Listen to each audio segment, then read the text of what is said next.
The sun was just starting to peek over the jagged edges of the Blue Ridge Mountains, painting the sky in shades of neon orange and burnt gold. Grandma Eleanor, known around these parts as Big L, was already out on the porch, sipping a black coffee that was strong enough to wake the dead.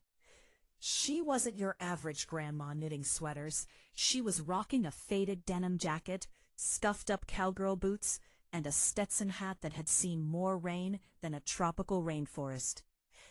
"Another day, another dollar, right, Teddy?"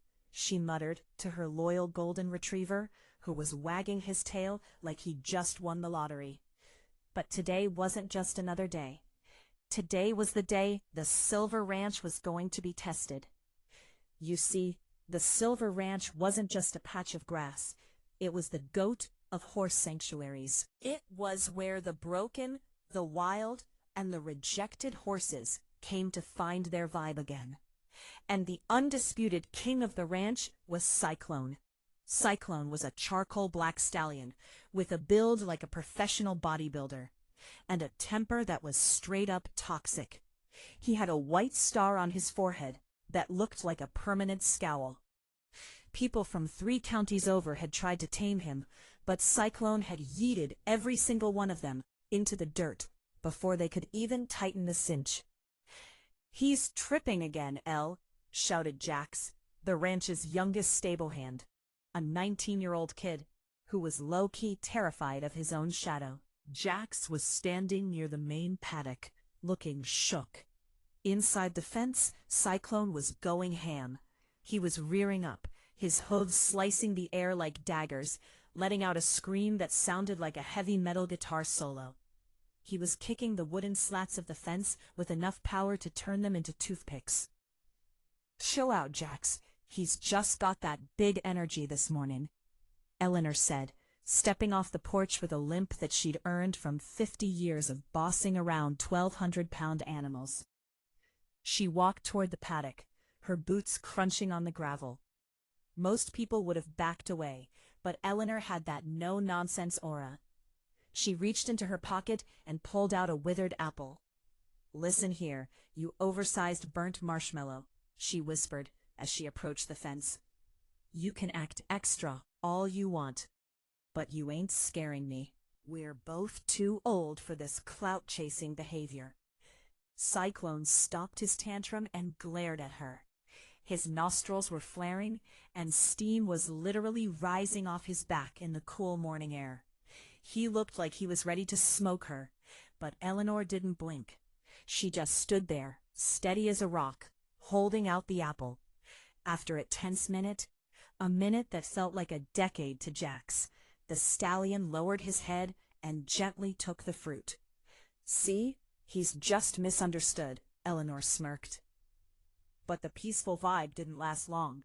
A cloud of dust appeared on the horizon, followed by the roar of a high-end engine. A sleek, chrome-plated SUV pulled up to the gate, looking completely out of place. Out stepped a man wearing a suit that cost more than Eleanor's tractor. It was Pierce Sterling, the nephew of the corrupt developer Eleanor had taken down in the city. Pierce was younger, fancier, and twice as shady.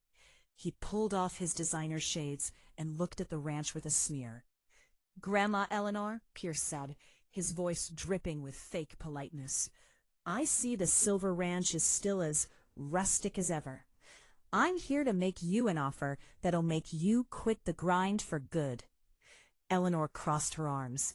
"I don't care if you're offering me the moon on a silver platter, Pierce. This land isn't for sale, so you can take your fancy ride and skedaddle off my property." Pierce chuckled, a sound that was pure cringe. "But here's the tea. The county has just rezoned this area for a luxury resort. You're sitting on a gold mine, and I'm the only one who can pay you enough to keep you from going bankrupt. You can't afford the taxes on this place anymore. You're down bad, and everyone knows it. I'd rather live in a tent than sell to a snake like you," Eleanor spat. Pierce's smile vanished. "Have it your way, but don't be surprised if things start to get bumpy around here." That wild beast in the paddock? It'd be a shame if he accidentally got out and caused some trouble in town. The liability alone would cancel you. He hopped back into his SUV and peeled out, leaving a massive cloud of exhaust in Eleanor's face. "He's capping, right, El?" Jax asked, coming over with a worried look. "He's a Sterling, Jax.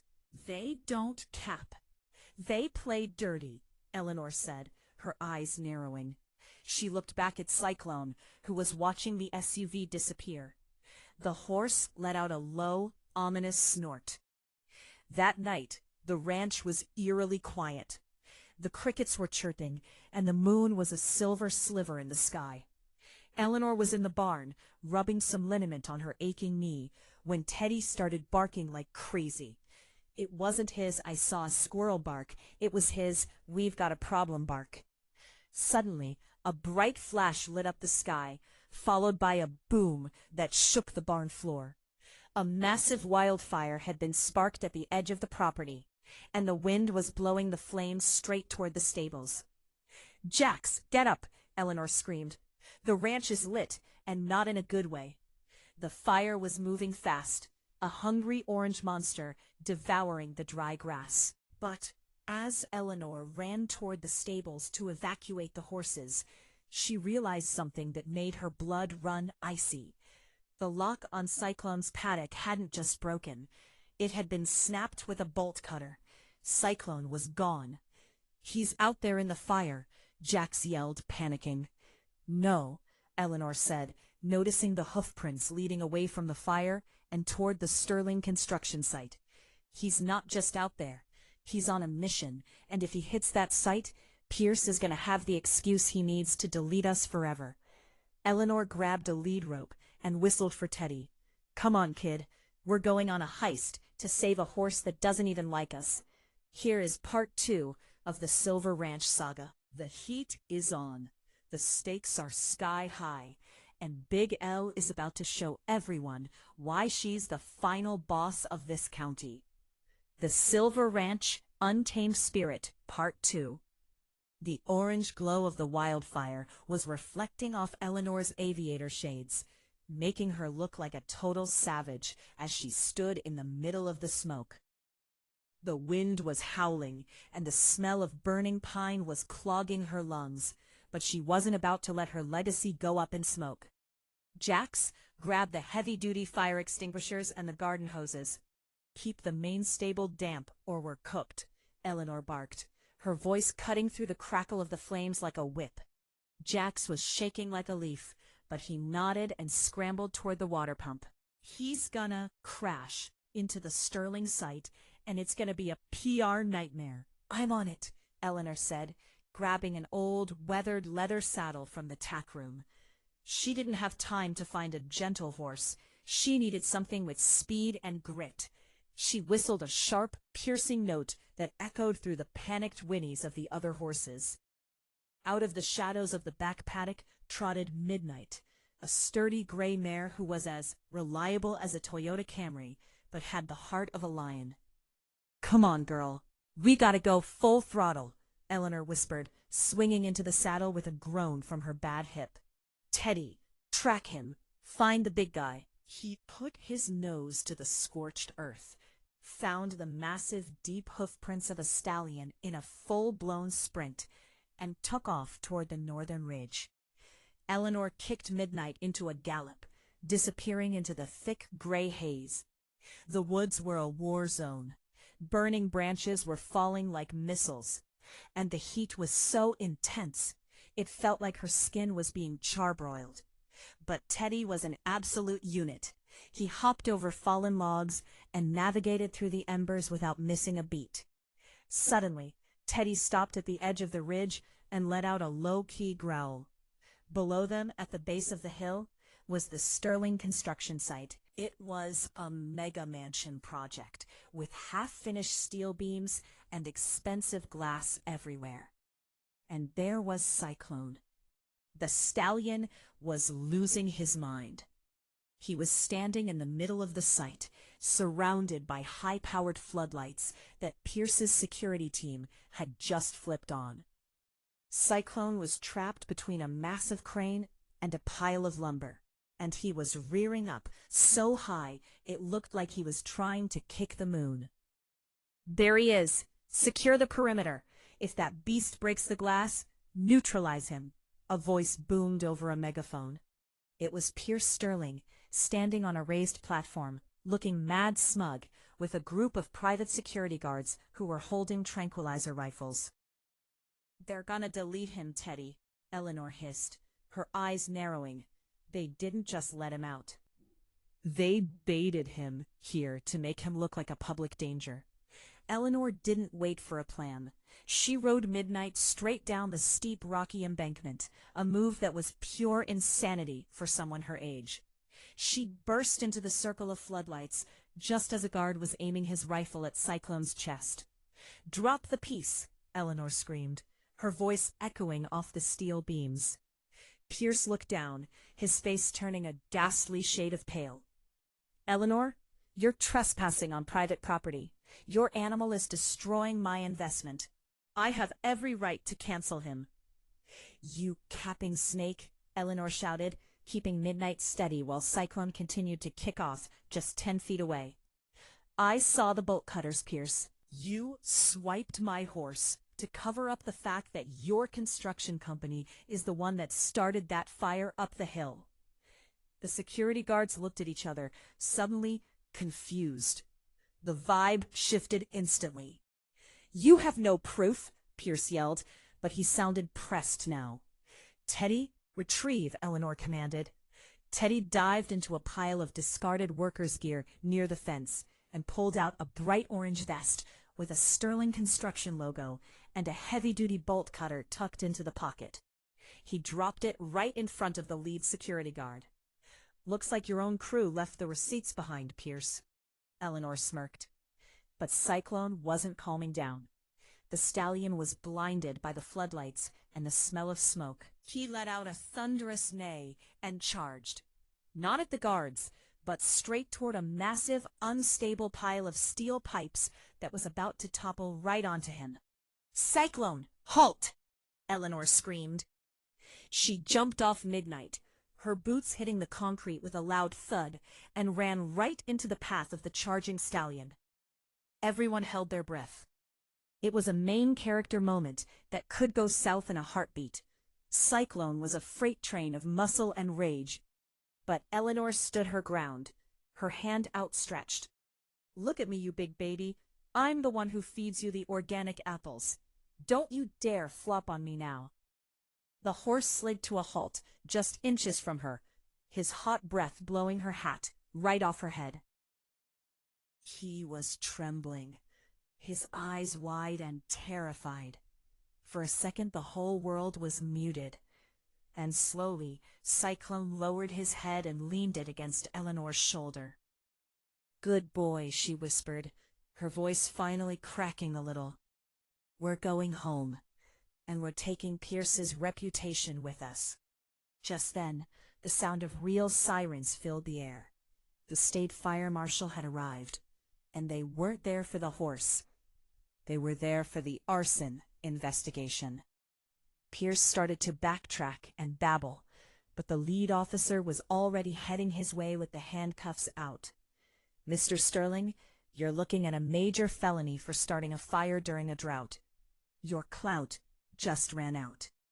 Eleanor led Cyclone back toward the ranch, with Teddy trotting proudly beside them. The fire was being contained by the rain that had finally started to fall, a clutch miracle from the sky. "We did it, Teddy," Eleanor said, looking back at the smoking mountain. "The Silver Ranch is still standing, but I think it's time we gave Cyclone a promotion." The morning after the Great Ridge Fire was mad gloomy. The smell of damp ash was hanging heavy over the Silver Ranch, and the once green hills looked like they'd been charcoaled. Eleanor was sitting on her porch, her hands wrapped around a mug of coffee that was mostly just caffeine and spite. Teddy was lying at her feet, his golden fur a little singed, but his spirit still top tier. He kept one eye on the main gate, waiting for the next round of drop to drop. We survived the fire, Teddy, but the bank account is looking dusty. The repair costs for the burnt fences and the smoke-damaged stables were astronomical. Even with Pierce Sterling in handcuffs, the legal battle for damages was going to be a marathon, not a sprint. Suddenly, a dust cloud appeared on the horizon. But this wasn't a sleek SUV or a noisy construction truck. It was a vintage 1965 convertible, cherry red and looking like it belonged in a museum. It pulled up to the gate with a smooth purr. Out stepped a woman who looked like old money personified. She was wearing a silk headscarf, oversized sunglasses, and a suit that was sharper than a katana blade. She looked around the charred ranch with an expression that was hard to read, low-key impressed, but also very business. "Can I help you? Or are you just here to aesthetic my misery?" Eleanor called out, not moving from her chair. The woman laughed, a rich, melodic sound. "I like your energy, Eleanor. I'm Isabella Vance. I'm a bloodstock agent for some very high-profile clients. I heard about what happened last night. A woman taking down a stallion in the middle of a wildfire? That's viral content, even if it wasn't filmed. If you're here to buy Cyclone, you can exit the way you came in," Eleanor said, her voice dropping an octave. "He's not a commodity. He's family." Isabella walked up the porch steps, her heels clicking on the wood. "I'm not here to buy him, Eleanor. I'm here to sponsor him. There's a prestigious international cross-country race happening in the desert next month. The Sandstorm Sprint. It's the Olympics of endurance racing. The prize money is $10 million. Eleanor nearly spat out her coffee. $10 million? You're capping right now." "No cap," Isabella said, leaning against the railing. "But there's a catch. The race is brutal. It's 100 miles of sand, heat, and unpredictable terrain. Most horses flop halfway through. But a horse like Cyclone, a horse that was born in the wild and survived a mountain fire, he has the stamina of a god." "And what's in it for you?" Eleanor asked, her scam detector ringing. "My client gets the prestige of owning a champion, and you get 50% of the purse. That's $5 million, Eleanor. Enough to turn this ranch into a 5-star paradise and never worry about a Sterling ever again." Eleanor looked over at Cyclone. The stallion was in the paddock, calmly grazing next to Midnight. He looked serene, but there was still a spark in his eyes that said he was bored. "He's never been on a plane, he's never been in a desert, and he hates people," Eleanor pointed out. "He doesn't hate you," Isabella countered. "And if you're his rider, he'll go to the ends of the earth. But we have to start training ASAP. We only have 3 weeks. I haven't ridden a 100-mile race since, well, never." "Then you're the perfect underdog story," Isabella smiled. "The world loves a legend returning for one last ride." Eleanor looked at Teddy. The dog let out a sharp, encouraging bark and nudged her hand. He was all in. "All right," Eleanor said, standing up and dusting off her jeans. "But we do it my way. No fancy gadgets, no toxic supplements. Just me, the dog, and the horse. If we're going to the desert, we're going as a squad." The next 2 weeks were pure chaos. Eleanor was back in the saddle for 6 hours a day, pushing her body to the limit. Her muscles were screaming and her joints were crunching, but she felt more alive than she had in decades. Jax was in charge of the tech side, using a drone to track Cyclone's heart rate and speed during their practice runs. Teddy was the drill sergeant, running alongside them and nipping at Cyclone's heels whenever the horse tried to slack off. But just as they were preparing to ship out, a black van with tinted windows pulled up to the ranch at midnight. 3 men in tactical gear stepped out, holding a high-tech tranquilizer cannon.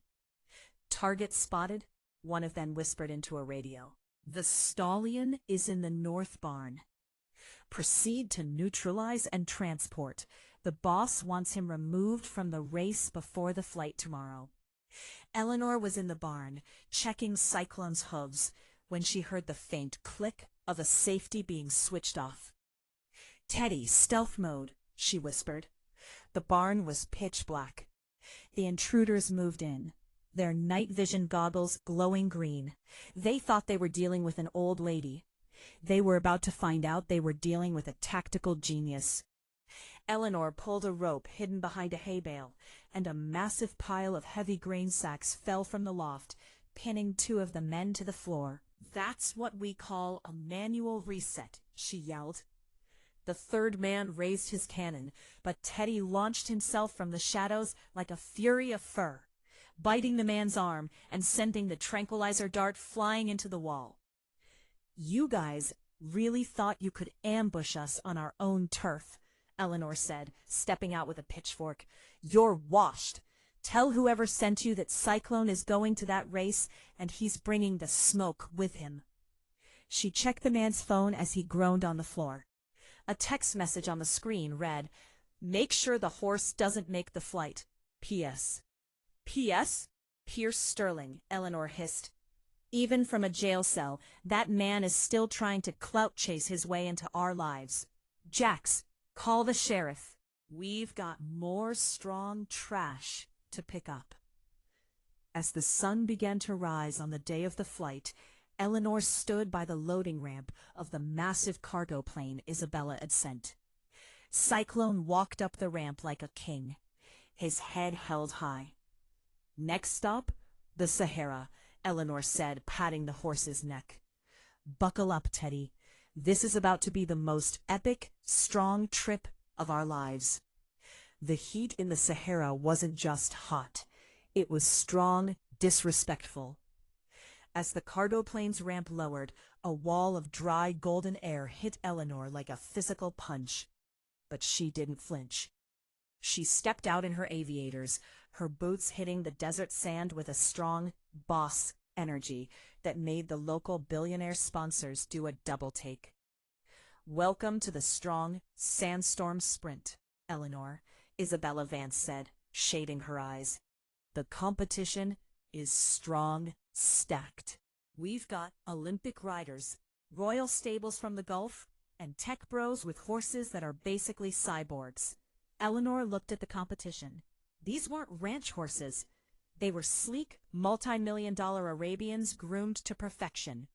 Their riders had support teams of 20 people, GPS-integrated helmets, and cooling vests that cost more than Eleanor's house. Then there was Cyclone. The big black stallion walked off the plane, his coat dusty and his eyes wild. He let out a neigh that sounded like a sonic boom, making the fancy Arabians skitter away in fear. Teddy trotted beside him, his tongue out, looking like he was ready to main character the whole desert. "They think we're the filler characters, Teddy," Eleanor whispered, patting Cyclone's neck. "They're about to find out we're the final boss." The night before the race, the athletes' village was buzzing with clout-chasing energy. Everyone was talking about optimal hydration and aerodynamic saddles. Eleanor, meanwhile, was behind her tent, hand-mixing a bucket of oats with a secret ingredient: dried apples from back home. Suddenly, a shadow fell over the tent. It was Sheikh Malik, the favorite to win the race. He was young, arrogant, and looked like he had never seen a speck of dirt in his life. "The American grandma," Malik sneered, his English perfect. "You are a legend in your own country, perhaps. But here, the desert deletes the weak. That horse of yours is too heavy. He will crash before the first 50 miles. "He's not heavy, Malik. He's built different," Eleanor countered, not even looking up. "And while your horse is worrying about his hair, mine is worrying about how fast he can smoke you." Malik laughed, a cold, cringe sound. "We shall see, but be warned. The Devil's Dunes section of the race is unforgiving. Many don't make it to the finish line at all." As Malik walked away, Teddy started growling, a low, sus sound. He trotted over to the water barrels Isabella had provided for Cyclone and started sniffing the rim. He let out a sharp danger bark. Eleanor knelt down and dipped her finger in the water. She tasted it and immediately spat it out. "Sedatives," she hissed. "Someone spiked the water. They're trying to nerf Cyclone before he even hits the start line." "Is it Malik?" Isabella asked, running over, looking shook.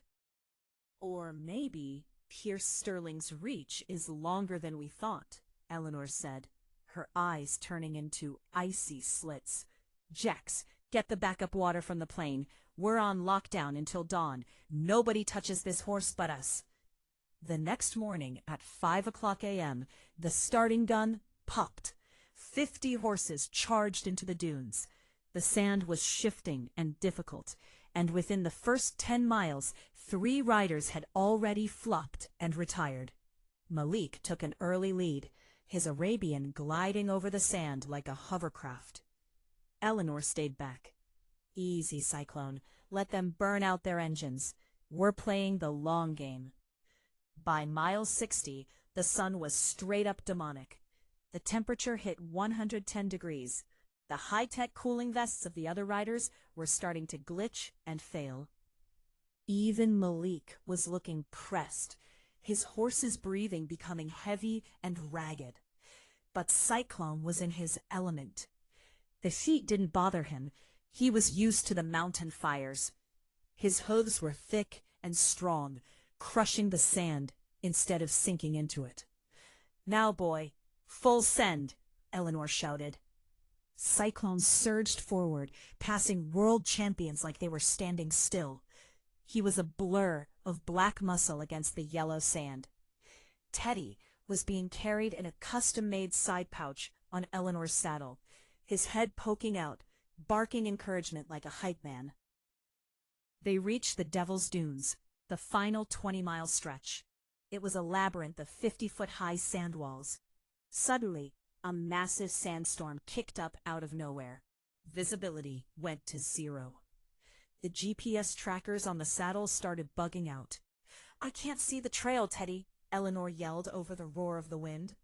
Teddy jumped out of the pouch, landing safely on the sand.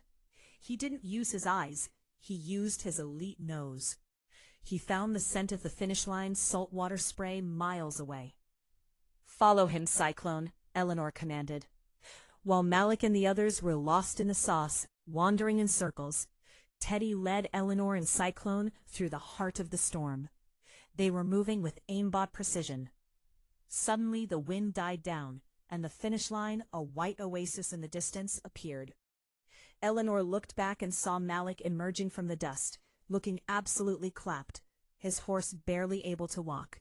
"Looks like your luxury horse just got ratioed by a ranch stallion," Eleanor yelled.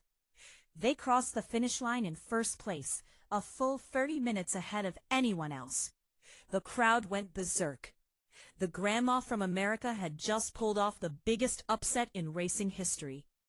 But as the officials came over to hand her the $10 million trophy, Eleanor noticed something sketchy. The lead judge, a man with a Sterling Construction tattoo on his wrist, was holding a scanner. "Disqualified," the judge shouted. "This horse is carrying a banned substance. We detected it in the water supply this morning." "You gotta be kidding me," Eleanor whispered, her hand going to her belt. "They planted the evidence in the water and then tried to use it to cancel the win."